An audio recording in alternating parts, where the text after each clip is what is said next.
Salut les infocrates, aujourd'hui on va parler de la conférence de presse d'Elisabeth Borne dans laquelle elle a annoncé ses prochaines dispositions pour les 100 prochains jours pour le 14 juillet, qui est à mon avis une conférence de presse décevante, mais parmi les plus décevantes qui a eu lieu depuis les dernières années sous Emmanuel Macron. Mais on va en parler ensemble et je vais vous expliquer pourquoi. Avant tout, je vous invite à mettre les commentaires, vous abonner, mettre les petits pouces afin de me permettre de vivre de ma chaîne. Et c'est parti, on va parler de la dernière conférence de presse d'Elisabeth Borne. Alors, Elisabeth Borne, hier, elle a fait sa conférence de presse vers midi. Le 26 avril 2023. C'était une conférence pour rien. C'était des annonces avec rien dedans. C'était une première ministre qui venait quémander, manger au râtelier, pour quémander l'aide des Républicains. Ça faisait pitié. C'était une catastrophe. Elle était venue pour annoncer ce qu'elle allait faire pour les 100 prochains jours et elle n'a rien annoncé. Elle a dit que la loi immigration, donc c'est après la réforme des retraites, la loi la plus importante qu'ils vont faire dans ce quinquennat-là, ils ont dit qu'ils n'allaient pas la faire dans les 100 prochains jours, qu'ils allaient plutôt la faire en automne.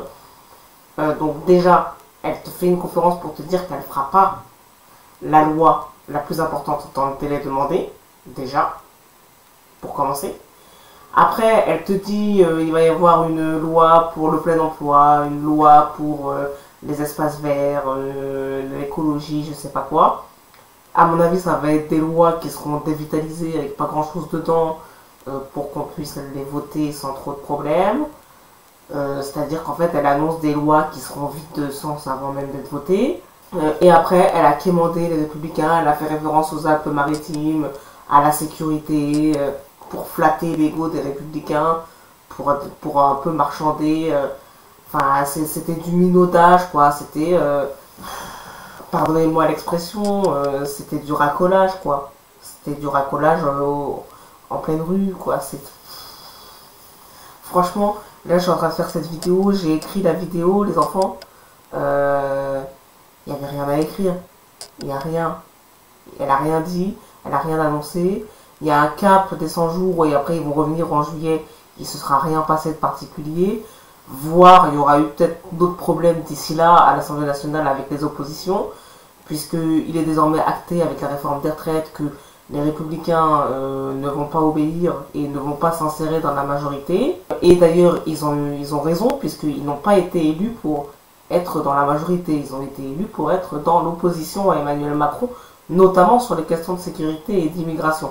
Donc, Elisabeth Borne sait que sur cette loi-là, elle ne va pas obtenir la majorité puisque les Républicains sont censés être plus durs qu'elle. Pourtant, ce qui est quand même assez fâcheux, c'est que chez les Républicains, on a quand même un Éric Ciotti qui pourtant a été élu sur la ligne la plus à droite de son parti, s'est proclamé du côté du gouvernement, le président des Républicains, Éric Ciotti. Et en plus, ce qui est absolument lamentable, c'est que derrière, son groupe, les Républicains à l'Assemblée nationale, ne vote pas la réforme des retraites alors que Éric Ciotti avait promis que son coin le ferait. Et c'est pour ça qu'on en est arrivé au 49.3. Donc si vous voulez, on a quand même affaire là à des gens qui ne sont plus en capacité de gouverner, ni l'exécutif en place, ni la majorité présidentielle, ni même les oppositions qui, dans leur part des choses, gouvernent aussi. Puisque ce sont des gens qui sont quand même s'ils sont dans l'opposition, ce sont des gens qui sont élus à l'Assemblée nationale, il y a des oppositions à l'Assemblée nationale, donc ce sont des gens qui sont députés, qui sont parmi les députés. Il y a des gens qui sont élus maires ou chefs de département ou chefs de région, qui sont les Républicains. Donc vous avez des élus. Ce sont des gens qui ont été élus, donc qui participent à une forme de gouvernement d'une manière ou d'une autre.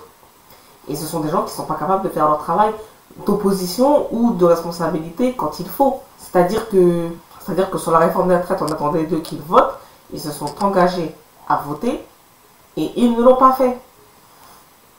C'est-à-dire qu'ils n'ont pas travaillé comme il fallait.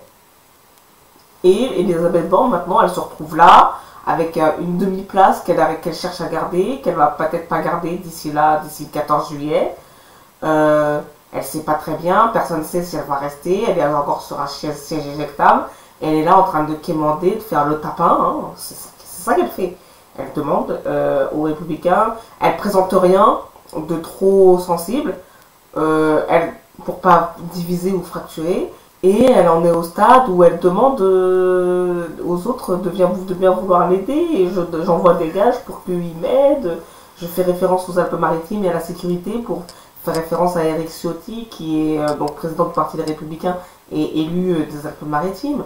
Et très franchement, j'ai longuement hésité à en faire cette vidéo pour parler de cette conférence de presse, parce que je me suis dit, mais qu'est-ce que je vais raconter sur cette première ministre-là? Qu'est-ce que c'est que ce spectacle, en fait? Qu'est-ce que c'est que ce spectacle? Des gens qui savent pas, pour rester, pour garder... C'est parce que c'est ça, c'est pour garder sa petite place, ses petits privilèges de Premier ministre. Elle est prête à faire des concessions, à faire à dire n'importe quoi, à ne pas faire la loi qu'on lui a demandé, à gagner du temps, à grappiller du temps par-ci par-là, à demander, oui, les républicains, franchement, c'est tout ça parce qu'elle tient à son poste. Parce que normalement, tu ne te mets pas dans une telle situation d'indignité et de te mettre à genoux à ce point pour obtenir ce que normalement tu es censé avoir assez naturellement par des gens qui sont idéologiquement proches de toi. Tu n'en arrives pas à ce stade. Normalement, t'as démissionné avant d'arriver à ce stade d'indignité publique. On se fout de sa gueule. Hein. On se fout de sa gueule, Elisabeth Borne. Il n'y a que ça à faire sur elle. Se foutre de sa gueule. Parce qu'elle est prête pour ne pas être virée comme Edith Cresson il y a 30 ans. Elle est prête à ramer. Oui, les Républicains, ils n'ont déjà pas voté ta réforme des retraites. Ils t'ont déjà trahi dans les grandes largeurs. Ils t'ont dit oui, non et non. Ils t'ont déjà bâché. Ils t'ont déjà dit non devant la France entière. Ils t'ont envoyé un vent. En fait. Donc, qu'est-ce qui se passe? Pourquoi tu crois que là, ils vont pas t'envoyer de vent sur les autres textes? Qu'est-ce qui te fait croire que là, ça va bien se passer? Parce que t'as minaudé, parce que les Alpes-Maritimes et les polices et la sécurité.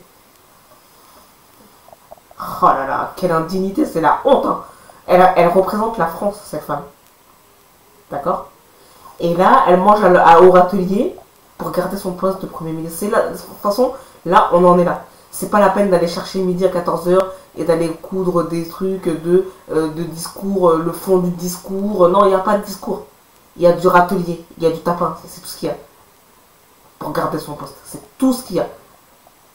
C'est tout ce qu'il y a. Sans compter que les Républicains, ils vont probablement, soit ils voteront pas l'immigration, le texte immigration, soit ils vont monnayer leur vote avec des trucs pour leur circonscription ou des choses comme ça. Mais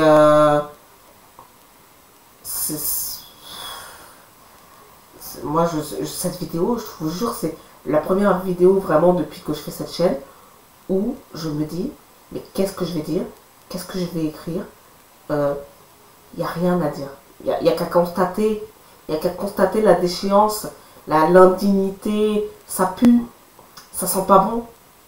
C'est la putréfaction. Ça sent la putréfaction de la vie politique. C'est la fin. Ça pue la fin.